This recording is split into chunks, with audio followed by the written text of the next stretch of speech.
welcome to this very special episode of Frankly Speaking. And tonight I have a guest who needs no introduction, Mr. Bill Gates himself. Thank you for joining me on Frankly Speaking, Mr. Bill Gates. Do you have a special place in your heart for India? Because India loves you, and we see you ever so often and talking about issues that India should deal with. India at this moment is also hosting the G20 Presidency. How do you look at India on the world map of countries to watch out for? Well, India is super important. In my Microsoft career, a lot of my colleagues came from India. Now Satya Nadella is doing a great job running Microsoft. For the foundation, the country that we've engaged with by far the most is India. And not only are we seeing great progress in India, but a lot of the things that are going well in India show us how we can go to the rest of the world and bring that same type of innovative progress. What is your real interest on what you wrote about India? And you said India as a whole gives me hope for the future. It's about to become the world's most populous country. What is the hope that you're talking about? Well, it's great to see that a democracy, even though it's chaotic, that it allows for multiple voices, and over time it picks leaders who care about the health system, who care about the education system. Slowly but surely, as the economy grows, the government has more resources for those things. And so it's the progress since I started foundation work here all the way back in the year 2000 has been phenomenal. I have a lot of charts that show things like childhood death, including measles, diarrhea, and those results are very exciting.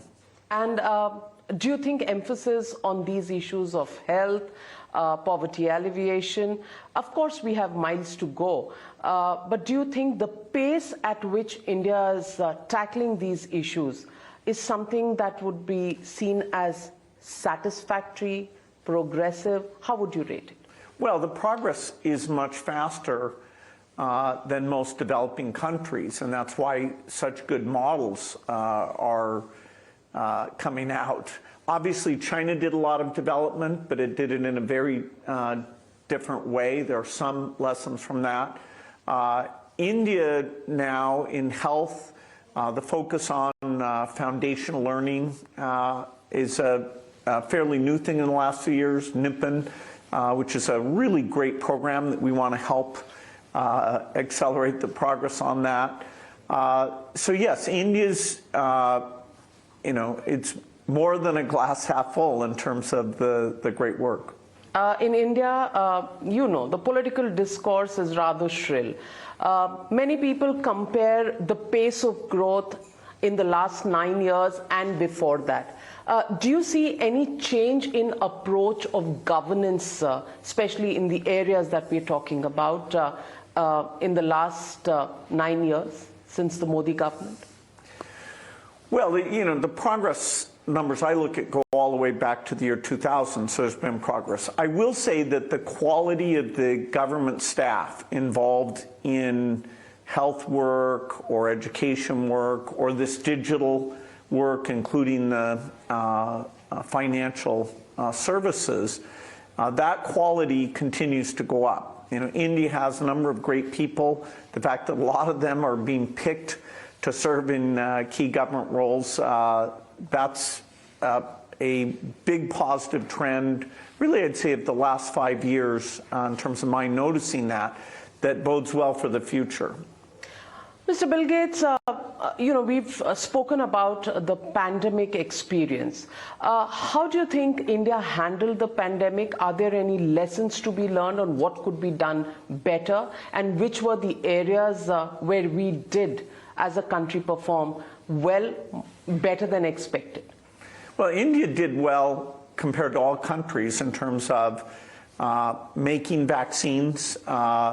We worked with partners like Serum to help them get going, but that resource was not only great for the country, but also for the world. The digital approach with COWIN, where you were able to see, okay, which communities were not accessing the vaccines. And then as we realized it was the elderly that we wanted to emphasize, then really trying to get them the coverage there, which is the greatest risk up.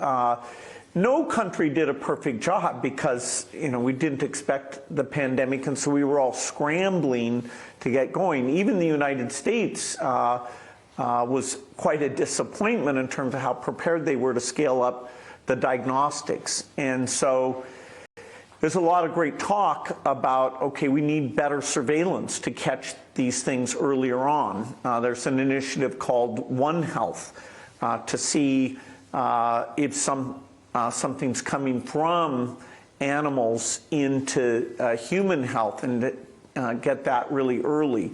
So I do think there are still great discussions about how we do better, both in India and at the global level. Mr. Bill Gates, also you've spoken about preparing for the next pandemic, which sounds ominous, it sounds scary, to put it mildly, and you think that it's not going to be possibly as easy, if that's the word one can use, for the COVID pandemic. Is it going to be worse? How do we prepare for it? And can you foretell what are we looking at? Well, governments, a responsibility to their people is to look at floods, earthquakes, hopefully not wars, but even that they have to think ahead, and on behalf of the people, make sure that the capacity is there to minimize the damage. Pandemics don't come very often, and so we really let our guard down. We didn't know how to scale up the diagnostics. Even in the rich countries like the US that have so much in the way of resources in that health sector. And so the innovations now, okay, cheaper diagnostics that you can manufacture quickly, using digital approaches like the COWIN. I do think we will be a lot better prepared. The next 2 or 3 years, we can't forget the pandemic because we still have more work to do. I can't predict when the next pandemic will come, but because of the boundary between humans and nature, I don't think it'll be another 100 years. And so it really is worth investing. These investments are not gigantic to have the right standby capacity, just like for fires, where we know that they will come. Mr. Gates, the issue of handling, you said no country handled perfectly the COVID situation, but do you think this zero COVID policy by China backfired, and do you believe that the entire COVID pandemic was actually something that went horribly wrong in a Chinese lab? We're going to be discussing, did we do too little lockdown, too much lockdown? Now that we know that young people weren't very susceptible, maybe schools should have continued, but what about the teachers? How do you deal with that? Academics really need to look at that data and help us understand that. China took a very different approach. They were able to suppress, even though the infection started there, they were able to suppress it.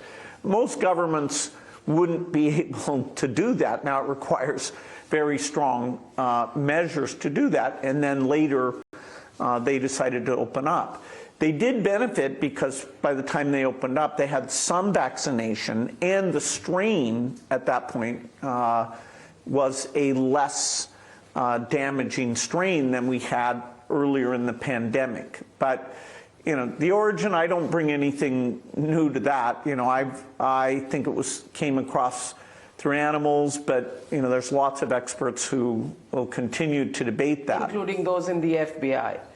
Well, the U.S. government, I think of 6 departments, 3 say one thing, 3 say another. They say it with low confidence. So, I think lab safety is a good topic, but the most likely cause, and that we have to be ready for in the future, is that it comes across, like flu comes from birds and pigs, and so both require vigilance. Mr. Bill Gates, you've been to the war room of the health minister back then in the COVID days. What was your experience and what did you notice, and do you think it was sort of managing the scale at which the pandemic was happening effectively? What are your thoughts about that? Well, India used digital systems to get their very high coverage rate. India has, for middle-income countries, about the highest coverage rate. So that's a real achievement. The thing I'm most excited about is now we're taking those digital systems and we're applying them to the ongoing health system, to make sure that drugs are not stocked out, to understand, are we getting the vaccines out to every child? And so this digital approach that the different states are innovating and sharing with each other under this ABDM mission, that's very exciting. So although the pandemic was a super negative thing, the way it's pushed digital into the health system to drive quality and visibility, that is very exciting. And how does it rate to experiences of other countries? Well, India did a lot of things well. The U.S., we've funded vaccine work, lots of money, and that helped out the world. India, with help from partners, was the big vaccine manufacturer. I think 4 companies, with Serum being by far the largest, did a really great job of ramping up. These vaccine companies are partners of our foundation because we've helped them create new vaccines, bring the price of the vaccines down. So we engaged with them very early on, and we can write checks very, very quickly. And so it was great to see that all come together. No, and the digital surveillance, the whole digital piece that India moved, how does that also compare with the rest of the world? Well, India ramped up the diagnosis very quickly. Australia did an amazing job where they got the diagnosis going so quickly, they avoided a lot of the infection. So they'll end up with a death rate, given that they have lots of old people, a much lower death rate than the other rich countries. So there's 3 or 4 things where India was among the best.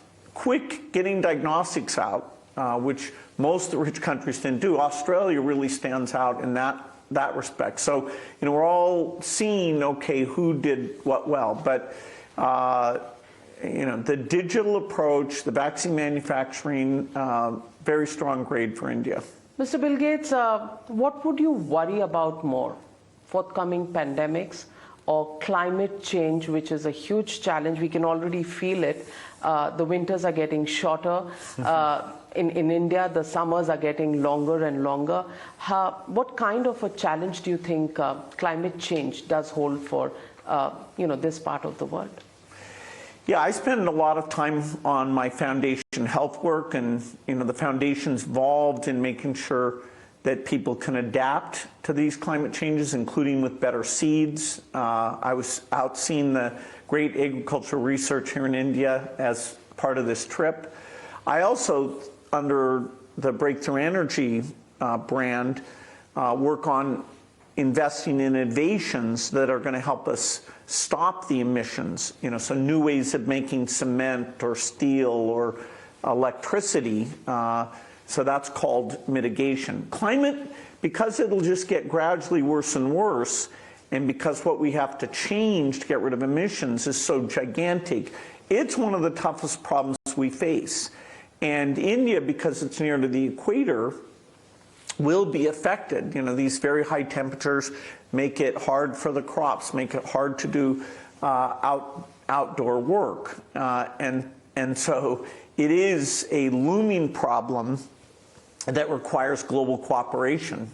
And 2070 as the net zero date, is it feasible to do it by then? And by then, will it be just too late?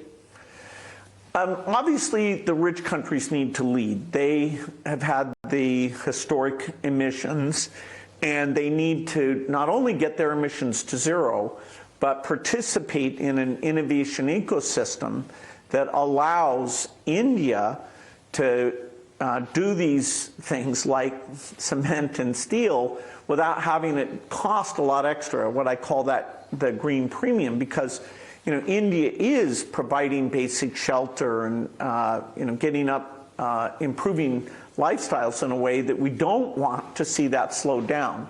And so it's really innovation that will let India improve livelihoods at full speed while not becoming a gigantic emitter. And I'm super glad to see the emphasis that the government puts on this. Prime Minister Modi was with me in 2015. He named Mission Innovation, that said innovation is part of the solution. And in the last 8 years, that's really starting to kick in. And do you think we're going fast enough as the world, as a global participant in the world with tackling some of these emission norms? Is the world going fast enough? No, because the deadline, usually when you're innovating and improving things, you can take your time. Here we have this goal of doing in the next 30 years a replacement of a lot of infrastructure. And so we need to keep our attention on it. We have these yearly meetings. I'm making sure the innovation focus is in those meetings. So, we should never relax because of the scale involved. Getting ready for a pandemic doesn't require a ton of our resources, whereas the climate mission, you have to have sort of all of society seeing it as a priority. Mr. Bill Gates, when you're not handling your foundation work, when you're not writing books, when you're not engaging with global leaders to find solutions to some of these large global issues, what does Mr. Bill Gates do? Well, I have 3 children, and they're a great joy to me. The oldest got married last year and now's had my first grandchild. So Grandpa Bill Gates. Yeah. And what do they call you? Well, the child's young enough that we haven't figured that out yet. I'm looking forward to that. I play a lot of tennis. I read a lot. The world is fascinating. I'm always trying to learn new things. And I'm very lucky that I get to meet with lots of smart people to say, okay, what's going on in health? What's going on in education? So, I'm very, very lucky that I love my work and I love my friends and family. And there are many reports about many other things in people that you love. Anything new happening in your life? Oh, you get written about a lot. Do you read some of that stuff? I do. You see it on social media getting so much attention, even your private life. It comes with the territory. I have a great life. Great life?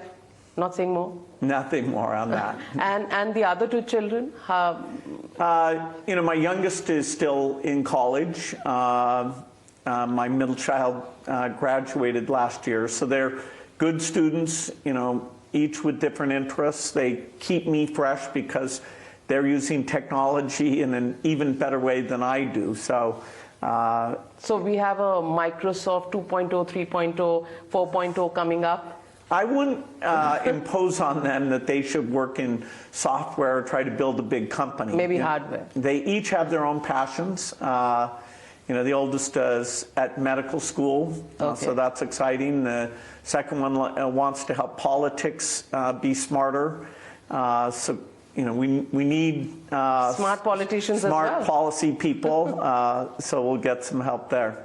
So all in all, are you in a good place? Yes. I'm lucky I've had two incredible careers, my Microsoft career, now my foundation and climate career. It's very fulfilling.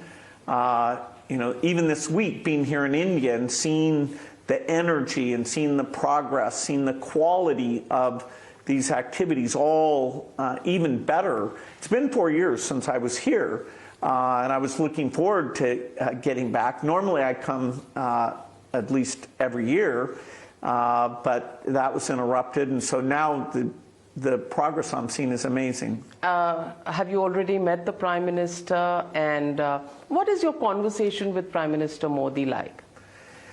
Well, he's very aware of the health progress, and he has a sense of urgency that I share. And so there's always lots to talk about.